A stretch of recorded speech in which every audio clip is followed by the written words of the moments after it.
Dear student, SNC classes में आपका स्वागत है। आज आपको पढ़ाएंगे अणु संख्या गुणधर्म मीन्स कोलिगेटिव प्रॉपर्टी। तो अणु संख्या गुणधर्म क्या होते हैं? बिलियन के वे गुण जो विलेय के अणुओं की संख्या, ध्यान देना, या मूलों की संख्या पर निर्भर करते हैं, अणु संख्या गुणधर्म कहलाते हैं। वो एक बात ध्यान देनी है आपको, ये विलेय की प्रकृति पर निर्भर नहीं करते। ठीक है। अणु संख्या गुणधर्म के टोटल जो मान है वो चार हैं, चार प्रकार के होते हैं।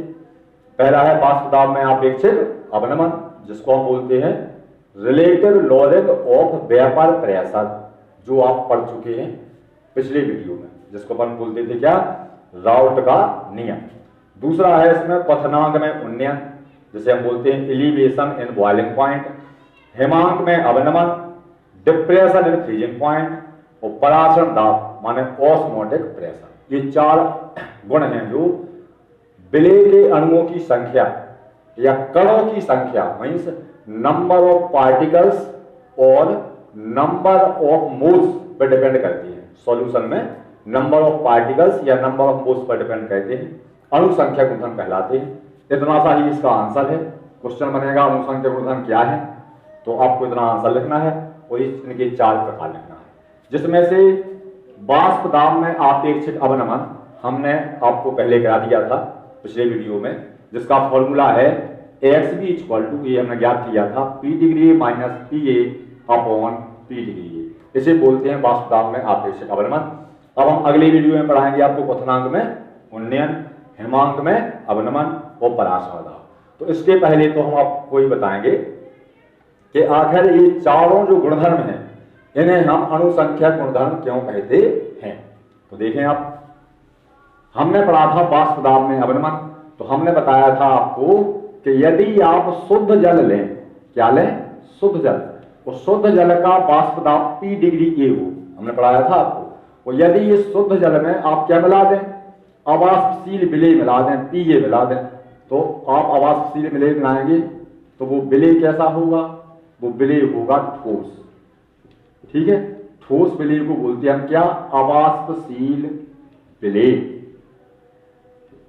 ठीक है, इसके रूप में शक्कर भी हो सकती है ना, ग्लूकोज, यूरिया। तो क्या होता है बेटा, आपने बताया था आपको कि यदि आपने इसमें मीटर लगाया, उसको निश्चित ताप पे गर्म किया, तो यदि इसका वाष्प दाब आप समझ लें कि इसका वाष्प दाब 20 ATM आया, 20 वायुमंडल दाब आया, तो इसका वाष्प दाब उसी तापमान पर क्या हो जाएगा, कम हो जाएगा, 15 ATM आएगा। ठीक है, तो इसे क्या कहेंगे हम, वाष्प दाब में अवनमन। वाष्प दाब में अवनमन कितना कहलाया पूरा, हमने पिछली वीडियो ही बताया आपको, 20 - 15 = 5। तो वो ये बोल रहा है कि वाष्प दाब में जो अवनमन आ रहा है ये अणु संख्या गुणधर्म है। अणु संख्या गुणधर्म का मतलब कि आप जैसे जैसे विलेय की मात्रा बढ़ाएंगे, जैसे मालूम है आपने ग्लूकोज घोला, ग्लूकोज घोला हमने बताया था आपको 180 ग्राम, तो 180 ग्राम में कितने मूल होते हैं ग्लूकोज के, 1 मूल। तो कितने अणु होते हैं, 6.023 × 10⁻23। तो यदि आप 180 ग्राम की जगह आप 360 ग्राम घोल लें, तो आप क्या कर रहे हैं, 180 ग्राम को आपने डबल किया तो कितने मूल हो जाएंगे, 2 मूल हो जाएंगे। तो कितने अणु हो जाएंगे, 2 × 6.023 × 10⁻23। तो हमारा कहने का मतलब है कि जैसे जैसे आप ग्लूकोज की मात्रा बढ़ाते जाएंगे वैसे वैसे अणु संख्या गुणधर्म के मान भी बढ़ते जाएंगे। कहने का मतलब वाष्प दाब में आपेक्षिक अवनमन, अवनमन को बोलते हैं क्या, कमी बढ़ती जाएगी अगर आप ग्लूकोज या शक्कर की मात्रा को बढ़ाते जाएंगे। क्वथनांक में उन्नयन भी बढ़ जाएगा, हिमांक में अवनमन भी, पराशरण दाब भी। कैसे बता रहे हैं आपको, जैसे आपने एक बर्तन में लिया, उसमें 180 ग्राम ग्लूकोज को घोला, दूसरा बर्तन लिया, दूसरे बर्तन में घोला आपने 360 ग्राम ग्लूकोज को, कितने ग्राम को घोला, 360 ग्राम, इसमें घोला कितना, 180 ग्राम। तो आप बताओ अणुओं की संख्या किसमें ज्यादा है, बिलियन में। इस बिलियन में अणुओं की संख्या है 1 मोल, तो इस बिलियन में अणुओं की संख्या कितनी है, 2 मोल। तो वाष्प दाब में अवनमन किसका कम होगा, सबसे ज्यादा अवनमन किसमें होगा, अवनमन होता है कमी, तो सबसे ज्यादा कमी किसमें होगी, इस वाले में होगी, क्योंकि इसमें अणुओं की संख्या कैसी है, डबल है। तो जैसे जैसे अणुओं की संख्या बढ़ेगी वैसे वैसे ये चारों गुणधर्म बढ़ते जाते हैं, इसलिए हम इनको क्या बोलते हैं, अणु संख्या गुणधर्म कहते हैं। और ध्यान देने वाली बात है कि ये विलेय की प्रकृति, प्रकृति माने नेचर, नेचर माने स्वभाव पर निर्भर नहीं करते। विलेय कैसा भी हो, चाहे विलेय सहसंयोजी हो, जैसे शक्कर है, ग्लूकोज है, ये विलेय कैसे होते हैं? सहसंयोजी होते हैं। चाहे विलेय आयनिक हो, कैसे भी स्वभाव का हो, ये चारों गुण डिपेंड करते हैं अणुओं की संख्या पर। जिन विलयनों में अणुओं की संख्या ज्यादा होगी उनके ये चारों गुण कैसे होंगे? ज्यादा होंगे। तो अब आप शुद्ध पानी का वाष्प देखें तो शुद्ध पानी का वाष्प अगर 20 एटीएम है, ठीक है, तो इसका वाष्प कम होगा 15 एटीएम, क्योंकि एक मोल घुले हैं। तो इसका वाष्प इससे भी कम हो जाएगा 10 एटीएम, क्योंकि इसमें कितने मोल घुले हैं? 2 मोल। अगर तीसरा विलयन ले लें उसमें कितने मोल घोल लें? 3 मोल। तो इसका वाष्प और कम होता जाएगा। तो माने वाष्प में क्या दी जाएगी? कमी, जैसे जैसे अणुओं की संख्या हम बढ़ाते जाएंगे। तो आपको ये क्वेश्चन का आंसर इतना ही लिखना है कि विलयन के वे गुण जो विलेय के अणुओं की संख्या पर निर्भर करते हैं अणु संख्या गुणधर्म कहलाते हैं। ये विलेय की प्रकृति पर निर्भर नहीं करते, प्रकृति माने नेचर पर निर्भर, स्वभाव पर निर्भर नहीं करते। ये 4 प्रकार के होते हैं। वाष्पदान में अपेक्षित अवनमन हमने पढ़ाया भी था कि जब हम किसी शुद्ध विलायक में अवाष्पशील विलेय मिला देते हैं तो जितना ज्यादा विलेय मिलाएंगे आप उतने ज्यादा अणुओं की संख्या होती जाएगी। तो ये अणुओं की संख्या हमने बताया था आपको कि विलेय के अणु क्या कहते हैं? विलेय के अणु बड़े आकार के होते हैं, है ना। ये बड़े आकार के विलेय के अणु विलायक के अणुओं को भाप में बदलने से, वाष्प अवस्था में बदलने से रोकते हैं। तो अगर अणुओं की संख्या ज्यादा होगी, जैसे एक विलयन में 100 अणु है, समझना आप, दूसरे विलयन में 200 अणु है, तो वाष्प में किसमें ज्यादा होगा? 200 वाले में होगा, क्योंकि इसमें ज्यादा अणु है तो ये ज्यादा वाष्प अवस्था को, ये ज्यादा मात्रा में जल को वाष्प अवस्था में बदलने से रोकेंगे। तो जैसे जैसे अणुओं की संख्या बढ़ती है अणु संख्या गुणधर्म के मान बढ़ जाते हैं। नाम ही से पता चल रहा है, अणु धन संख्यक, अर्थात वे गुण जो अणुओं की संख्या पर निर्भर करते हैं, इंग्लिश में बोलते हैं कॉलीगेटिव प्रॉपर्टी। तो इसमें से हमने वाष्पदान में अपेक्षित अवनमन आपको करा दिया, जिसका फॉर्मूला हमने भी लिखाया था आपको। वो अणु संख्या गुणधर्म है, कैसे है कि एक्स बी है विलेय का मूल प्रभाव equal to P degree A minus P A upon P degree. हमने ये क्या बताया था आपको? ये बताया था हमने वाष्पदान में अपेक्षित अवनमन तो कार्य के बराबर है, विलेय के मूल प्रभाव के बराबर है। और विलेय का मूल प्रभाव क्या होता है? विलेय के मूलों की संख्या। तो इसका मतलब क्लियर हो गया कि ये जो गुण हैं ये कार्य पर डिपेंड कर रहे हैं, विलेय के अणुओं की संख्या पर निर्भर कर रहे हैं। ठीक है, कॉपी पेन से आप अपनी परिभाषा लिख लें, इनके प्रकार लिख लें। ये क्वेश्चन कैसा है? बहुत इंपॉर्टेंट होने वाला है। तो डियर स्टूडेंट, अब लाए हैं हम आपको क्वथनांक में उन्नयन से आप क्या समझते हैं, है ना।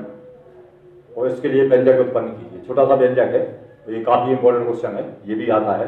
क्वथनांक में उन्नयन या वृद्धि, उन्नयन को क्या बोलते हैं? वृद्धि। इंग्लिश में बोलते हैं एलिवेशन एंड बॉइलिंग पॉइंट। ठीक है, तो सबसे पहले तो आप जानते होंगे क्वथनांक क्या है। आप लोग कहते हैं जिस ताप पर कोई द्रव उबलता है उसे क्वथनांक कहते हैं। जल का क्वथनांक 100 डिग्री सेल्सियस होता है, माना 100 पर जल उबालने लगता है, लेकिन परिभाषा थोड़ी अलग है ना। क्वथनांक है जब आप किसी द्रव को गर्म करते हैं, बोल करना आप, जब आप किसी द्रव को गर्म करेंगे तो द्रव की वाष्प बनना शुरू हो जाएगी। तो ऊपर से द्रव पर एक दाब लगता है, जैसे बोलते हैं कौन सा दाब? वायुमंडल दाब। तो और नीचे से वाष्प क्या लगा रही है? ऊपर की ओर दाब लगा रही है, जिसे हम क्या कहते हैं? वाष्प दाब। तो वास्तव में क्वथनांक वह ताप है, टेम्परेचर है जिस पर द्रव का वाष्प दाब वायुमंडल दाब के बराबर हो जाता है। इससे होता क्या है कि साम्यावस्था स्थापित हो जाती है, अर्थात जितने अणु जल के क्या बदलते हैं? वाष्प में बदलते हैं, उतनी ही वाष्प ठंडी होकर जल में बदलना शुरू हो जाती है इस तापमान पर। तो थोड़ा बोलते हैं कि जो द्रव है जिस ताप पर उबलता है, तो यहाँ पर अगर जल की बात करें तो 100 डिग्री सेल्सियस पर जल का वाष्प दाब वायुमंडल दाब के इक्वल हो जाता है, बराबर हो जाता है। तो इस तापमान को क्या कहेंगे? 100 डिग्री सेल्सियस। तो थोड़ा सा भी इससे तापमान ज्यादा होगा तो जल के अणु बाहर निकलना शुरू हो जाएंगे, माने द्रव उबलना शुरू हो जाएगा। तो बच्चों को समझाने के लिए जनरली क्या होता है, बोल देते हैं, है ना, कि क्वथनांक वह ताप है जिस पर कोई द्रव उबलता है। बल्कि क्वथनांक की सही परिभाषा क्या है? वह ताप जिस ताप पर किसी द्रव का वाष्प दाब वायुमंडल दाब के बराबर हो जाता है, क्या कहलाता है? क्वथनांक कहलाता है। ठीक है, तो अब क्वथनांक में उन्नयन क्या है, इसे हम बहुत अच्छी तरह से समझ सकते हैं। क्वथनांक में उन्नयन क्या है, तो आप इसको अच्छी तरह से समझ सकते हैं बहुत बढ़िया तरीके से। जब किसी शुद्ध विलायक में कोई अवाष्पशील विलेय मिलाया जाता है तो विलेय के क्वथनांक में वृद्धि हो जाती है ना। क्वथनांक में होने वाली यह वृद्धि क्वथनांक में उन्नयन कहलाती है। इसे डेल्टा टीवी से डॉट कहते हैं, डेल्टा टीवी से प्रतिशत कहते हैं। कैसे समझें? हमने अभी वाष्प दाब पढ़ा था, तो अगर हमने शुद्ध पानी लिया, शुद्ध जल, तो आपको मालूम है, अभी बताया था, शुद्ध जल का क्वथनांक कितना होता है?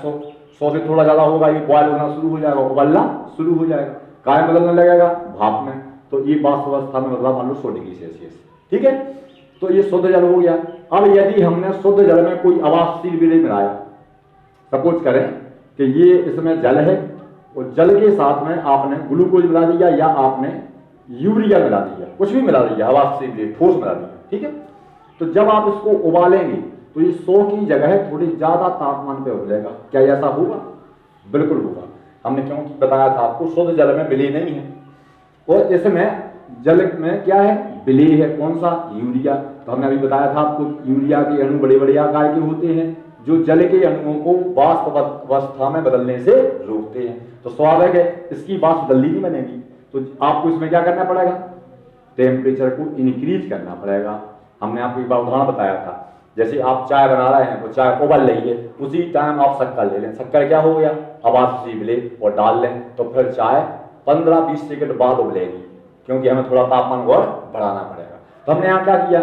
शुद्ध जल का जो क्वथनांक है ना, कितना है? शुद्ध जल का क्वथनांक है 100 डिग्री सेल्सियस। जब इसमें हमने कौन सा विलेय मिला दिया बेटा? अवाष्पशील विलेय मिलाया, तो उसका क्वथनांक कितना हो गया? 120 डिग्री सेल्सियस। अब थोड़ी सी समझना इसको, तो शुद्ध जल का क्वथनांक यदि क्या हो? T मीन्स टेम्परेचर, ठीक है। क्वथनांक को T से प्रतिशत कहते हैं, टेम्परेचर है वो तो। और B मीन्स कौन सा टेम्परेचर? बॉयल करने वाला टेम्परेचर, माने बॉयलिंग। तो बॉयलिंग माने क्या होता है? उबलना। तो TB से प्रतिशत कहते हैं इसको, वैसे TB से। तो कैसा है जल? शुद्ध जल है, तो इसको लिखेंगे हम T डिग्री B। तो T डिग्री B की वैल्यू यहाँ पर कितनी है? शुद्ध जल कितनी पे बॉयल हो रहा है? 100 डिग्री सेल्सियस, ठीक है। तो यहाँ भी जो क्वथनांक है वो जल का होगा, क्योंकि यूरिया तो कैसा है? अवाष्पशील। तो इस क्वथनांक को हम लिखेंगे, कैसे प्रदर्शित करेंगे?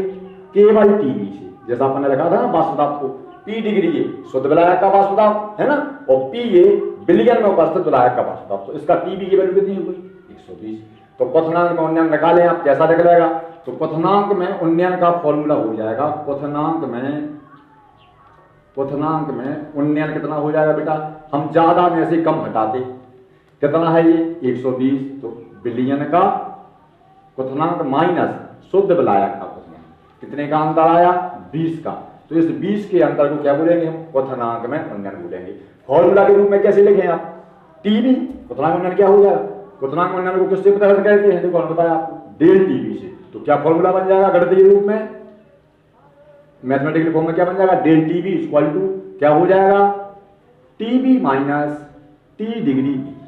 हम आगे लिख देंगे कि जहां TB बिलियन का क्वथनांक है तथा T डिग्री B शुद्ध विलायक का क्वथनांक है, ठीक है। तो ये बन गया आपका फॉर्मूला। अब इसका लिखते हैं हम क्या? गणितीय व्यंजक। तो आप गणितीय व्यंजक तैयार हो जाए। अब क्वथनांक में उन्नयन का व्यंजक, तो व्यंजक तो नाम का है, छोटा सा है। तो प्रयोगों के आधार पर यह पाया गया है कि क्वथनांक में उन्नयन मूललता के समानुपाती होता है। जो क्वथनांक में उन्नयन है मूललता की, हमने अभी बताया था आपको अणुसंख्या गुणधर्म। तो क्वथनांक में उन्नयन भी क्या है? अणुसंख्या गुणधर्म है। तो मूललता 2 बिलियन है, एक की मूललता 1 है, एक की मूललता 2 है। तो अणुओं की संख्या किसमें ज्यादा होगी? अणुओं की संख्या होगी जिसकी मूललता 2 होगी, क्योंकि उसमें विलेय पदार्थ कितने मूल होले होंगे? 2 मूल होले होंगे। तो मूललता समानुपाती, मतलब इसका मतलब ये हो गया कि डेल्टा TB क्या है? एक अणुसंख्या गुणधर्म है जो विलेय के अणुओं की संख्या या मूलों की संख्या पर निर्भर रहता है। तो प्रयोगों के आधार पर पाया गया है कि डेल्टा TB समानुपाती n, माने यदि किसी बिलियन की मूललता बहुत ज्यादा होगी तो उस बिलियन का क्वथनांक में उन्नयन बहुत ज्यादा होगा, माने क्वथनांक में उन्नयन भी ज्यादा होगा। जैसे आपने 2 बिलियन बनाए, एक बिलियन में आपने 10 ग्राम शुगर, दूसरे बिलियन में 20 ग्राम शुगर, तीसरे बिलियन में 30 ग्राम शुगर डाली, शक्कर डाली, तो 10 ग्राम वाले का क्वथनांक कम होगा, वो जल्दी बढ़ जाएगा। 20 ग्राम का और ज्यादा होगा, 30 ग्राम का और ज्यादा होगा। अगर मिठाई बनाने वाले की बात करें, चाशनी, तो चाशनी का क्वथनांक सबसे ज्यादा होगा, क्योंकि उसमें शक्कर के मूलों की संख्या सर्वाधिक होगी, ठीक है। तो डेल्टा TB समानुपाती क्या आ गया बेटा? m। तो अगर आप इक्वल करेंगे तो ये आ जाएगा KB × m। ये समझ में आ गया होगा। ये B बेटा बॉय वो नहीं है, विलेय नहीं है, विलेय को हम डॉट कहते थे कैसे?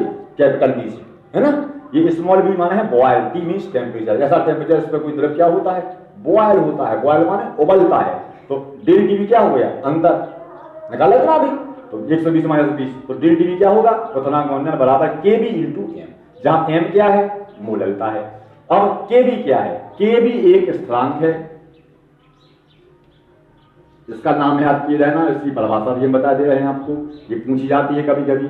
के भी एक स्थिरांक है जिसे, नाम थोड़ा लंबा है, जिसे मोलल क्वथनांक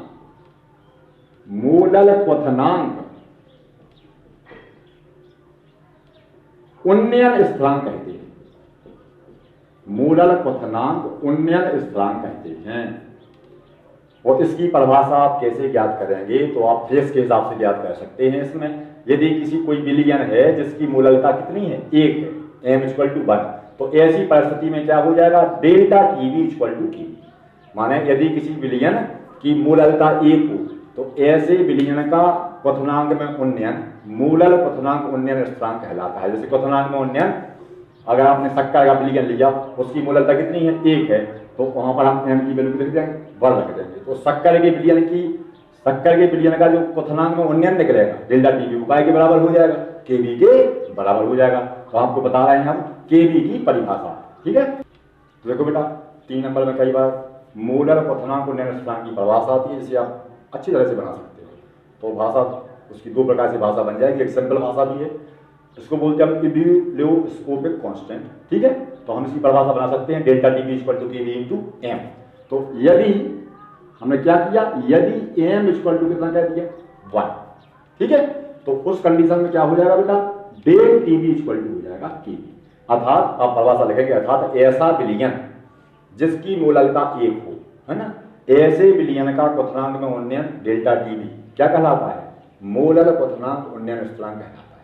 यहाँ पे ऐसा लिख सकते, ऐसी परिस्थिति में मोलल क्वथनांक उन्नयन स्थिरांक क्वथनांक में उन्नयन मोलल क्वथनांक उन्नयन स्थिरांक के बराबर होता है। माने जो डेल्टा टीवी की वैल्यू निकलेगी वही क्या होगा, केबी होगा। या फिर आप दूसरी अवस्था में कह सकते हैं, तो उस अवस्था के लिए आपको क्या करना पड़ेगा, मोललता की परिभाषा होनी चाहिए आपको याद। तो ऐसा विलयन बनाओ, मोललता की परिभाषा है प्रति किलोग्राम विलायक में घोले गए विलेय के मूलों की संख्या, विलायक है ध्यान। तो यदि आप ऐसा विलयन बनाए जिसके 1 किलोग्राम विलायक में विलेय पदार्थ का 1 मोल घुला हो, जैसे ग्लूकोज का 180 ग्राम घुला हो, शक्कर का 342 ग्राम घुला हो, तो ऐसे विलयन का क्वथनांक में उन्नयन मोलल क्वथनांक उन्नयन स्थिरांक के बराबर होता है। थोड़ी टफ परिभाषा होगी, इसलिए बढ़िया है कि ऐसा विलयन, ऐसा सीधी परिभाषा लगेंगे, ऐसा विलयन जिसकी मोललता कितनी हो, विलयन, ऐसा विलयन जिसकी मोललता 1 हो, उस विलयन का क्वथनांक में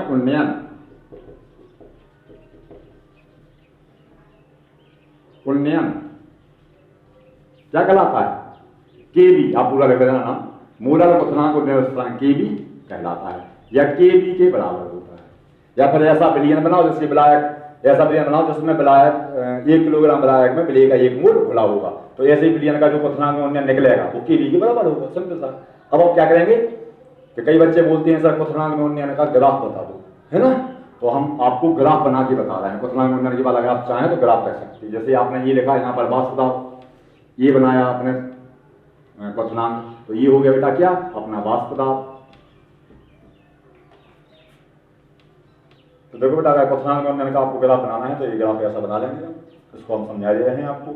हमने अभी आपको बताया था कि क्वथनांक क्या है, वह ताप है जिस ताप पर किसी द्रव का वाष्प दाब वायुमंडल दाब के बराबर हो जाए। तो यहाँ हम 0 कोऑर्डिनेट मानते हैं, 0 सपोज करो, यहाँ से यहाँ पर 10 डिग्री सेल्सियस है, यहाँ 20 है, यहाँ 30 है, ठीक है, ये निशान लगे हैं, साइन लगे हैं। तो यहाँ पर है 100 डिग्री सेल्सियस, ठीक है, तो यहाँ पर है 120, समझाने के लिए बता रहे हैं आपको। ऐसे कोऑर्डिनेट बना लीजिए, 10 20 30 करके 100 पर पहुंच गया, 120 पर पहुंच गया, ठीक है। तो यहाँ से आपका बढ़ रहा है क्या, वायुमंडल दाब। यहाँ पर कितना हो गया, 1 वायुमंडल दाब, ये हो गया 1 वायुमंडल दाब। तो जब इतना तापमान कह देंगे कि वाष्प दाब कितना हो जाए, 1 वायुमंडल दाब के बराबर हो जाए, तो द्रव क्या होंगे, उबलना शुरू हो जाएंगे। बताया था हमने, सामान्य भाषा में कहते हैं उबलना शुरू हो जाएंगे। नहीं तो वास्तव स्थिति तो क्या होती है कि हम आपको बता रहे हैं कि ऐसा ताप जिस ताप पर द्रव का वाष्प ताप वायुमंडल दाब के बराबर हो जाता है, तो ये वाष्प दाब है। वाष्प दाब कितना हो गया, एक वायुमंडल दाब के बराबर हो जाएगा, तो द्रव होल्डर लगेगा। तो सपोज दैट हमने शुद्ध पानी लिया, ये बताया था हमने, शुद्ध पानी यहाँ पर जो क्रॉस लगा कोऑर्डिनेट, यहाँ पर उबलना शुरू होगा। क्यों? क्योंकि ये ऐसा ताप हो गया 100 डिग्री सेल्सियस जिस पे इसका वाष्प दाब किसके बराबर होगा, एक वायुमंडल दाब के बराबर होगा, तो यहाँ पर उबलना शुरू हो जाएगा।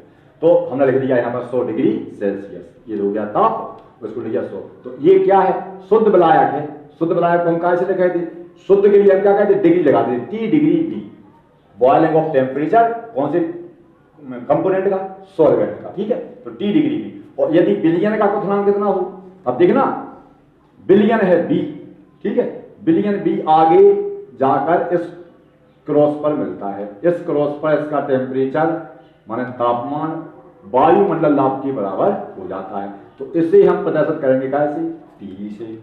तो अब ज्यादा में से कम घटाते हैं, तो 120 में से 100 को माइनस करेंगे, तो हम क्या करेंगे, T B minus T degree B, ये काय के बराबर होगा, डेल टी बी, ये हो गया। इनका अंतर क्या कहलाता है, डेल टी बी। तो क्या फॉर्मूला बन जाएगा, del T B equal to T B minus T degree, अर्थात क्वथनांक में उन्नयन बराबर हो जाएगा बिलियन का क्वथनांक माइनस शुद्ध विलायक का क्वथनांक। इस प्रकार से आपका ये पूरा खत्म हो गया। और आप लोग लाइक करें, चैनल को सब्सक्राइब जरूर करें, ठीक है। और अगर कोई प्रॉब्लम हो रही है तो आप कमेंट करें, अगर आपको समझ में आ रहा है तो अवश्य कमेंट करें, या कोई दिक्कत हो तो कमेंट करें, जिससे हमें पता चलते जाए, तो हम वीडियो में वो सुधार करें। हम मेहनत पूरी करने का प्रयास कर रहे हैं आप लोगों के लिए, है ना। जब तक लॉकडाउन है तब तक वीडियो का भरपूर उपयोग करें, ठीक है, पढ़ते जाए। कोई प्रॉब्लम हो तो ग्रुप पर संपर्क करें, ठीक है, धन्यवाद।